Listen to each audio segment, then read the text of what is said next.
আমি যখন কলেজে পড়তাম, আমার প্রতিদিনের নাস্তা ছিল ৪ টা পুরি এবং ১ টা ঝোল।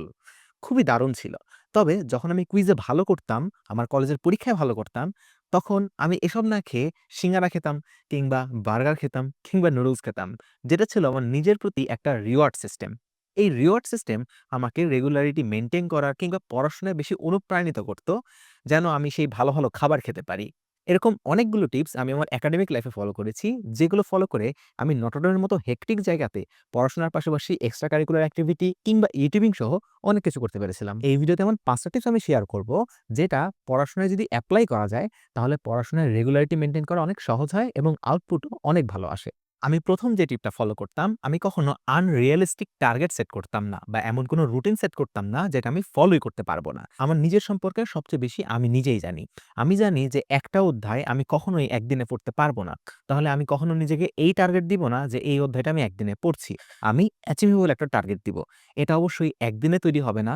পড়াশোনা করতে, করতে একটা নির্দিষ্ট সময় যেয়ে নিজের মধ্যে ম্যাচুরিটি গেইন হবে যে ঠিক আছে, আমি এইটুকু জিনিস এতটুকু সময়ের মধ্যে করতে পারি, এটুকু জিনিস করতে পারি না। এরকম রিয়ালিস্টিক টার্গেট আমাদের যেমন এগিয়ে যাওয়ার মোটিভেশন দিবে এবং প্রত্যেকটি টার্গেট ফিল আপে আমাদের মাথায় একটা ডোপামিন ক্ষরণ হবে, যেটা আমাদের পড়াশোনার প্রতি আরো আগ্রহী করে তুলবে। ২য় টিপ যেটা আমার জন্য খুবই কাজে এসেছিল, আমি যখন পড়তে বসতাম, আমি একটা নির্দিষ্ট টাইম স্লট ফিক্স করতাম। যেমন আমি যদি ৬০ মিনিটের জন্য পড়তে বসি, তাহলে এই ৬০ মিনিট শুধু পড়াশোনার জন্য। যদি পড়াশোনা করতে ভালো না লাগে, তাহলে আমি কিছুই করতাম না। আমাদের মধ্যে একটা ভুল হয়, যখন আমাদের পড়তে ভালো লাগে না, কিছু করতে ভালো লাগে না, আমরা মোবাইল ফোন স্ক্রল করা শুরু করি। বাট মোবাইল ফোন স্ক্রল করলে আমার ব্রেইন তো খুব ইজি একটা ডোপামিন পাচ্ছে। তো তাহলে সে পড়াশোনায় কেন ডোপামিন খুঁজবে? যখন আমি পড়তে বসেছি, পড়তে ভালো লাগছে না, তাহলে আমি চুপচাপ বসে থাকবো। যেন আমার ব্রেইন বোর হয়ে যায়, সে অন্য কোনো জায়গায় ডোপামিন খুঁজে না পায় এবং সে বাধ্য হয়ে পড়াশোনার মধ্যে ডোপামিন খোঁজার চেষ্টা করে। এতে করে আমরা ডিস্ট্রাক্টেড কম হব এবং আস্তে, আস্তে মনোযোগটা বৃদ্ধি করতে পারবো। নির্দিষ্ট সময়টা শেষ হয়ে গেলে তারপর আমি একটু মোবাইল চালাতে পারি। তারপর আমি একটু রেস্ট নিতে পারি, খাওয়া-দাওয়া করতে পারি, আড্ডা দিতে পারি। এগুলো শেষে আবার পড়তে বসবো এবং আমাকে আবার একটা স্লট ফিক্স করতে হবে। এইটুকু স্লট শুধুমাত্র পড়ার। যদি পড়া না হয়, তাহলে কোনো কিছুই না। ৩ নাম্বারটা আমার মনে হয় অনেকেই শুনেছ কিন্তু কখনো এপ্লাই করোনি। সেটা হচ্ছে একটা জার্নাল তৈরি করা বা একটা ক্যালেন্ডার তৈরি করা। তুমি যখন দেখতে পারবে তুমি প্রত্যেকদিন তোমার টার্গেটগুলো ফিল আপ করছো, তুমি প্রত্যেকদিন নিজেকে পুশ করছো, এটা তোমার মধ্যে এমন একটা মোটিভেশন তৈরি করবে যে না, you are capable of achieving bigger things. এজন্যই দরকার একটা ক্যালেন্ডার বা একটা জার্নাল। যখন ২০ দিন কাজ করার পর ২১তম দিনে আমার কাজ করতে ভালো লাগে না, আমি আমার এই ক্যালেন্ডারের দিকে তাকাই।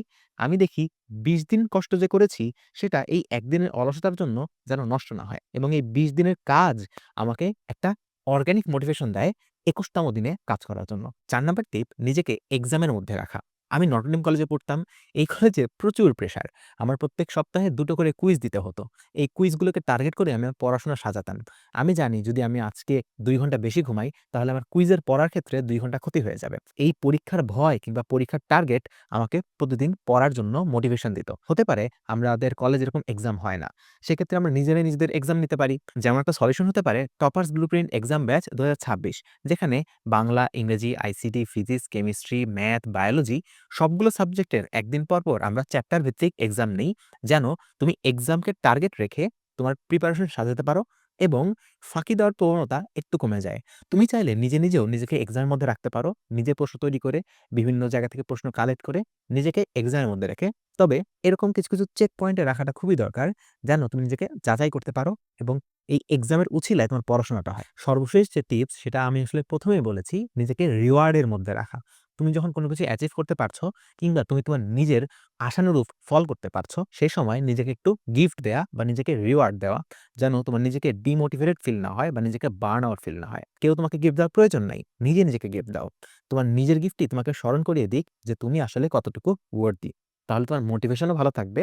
তুমি আগামী দিন কাজ করার নতুন একটা স্পিরিটও পাবে। সকলের শুভকামনা। এই ৫ টা টিপ আশা করি তোমরা সবাই ফলো করবে এবং ৩০ দিন ফলো করার পর কমেন্টে জানাতে পারো কিরকম আউটপুট পাচ্ছ। আল্লাহ হাফেজ।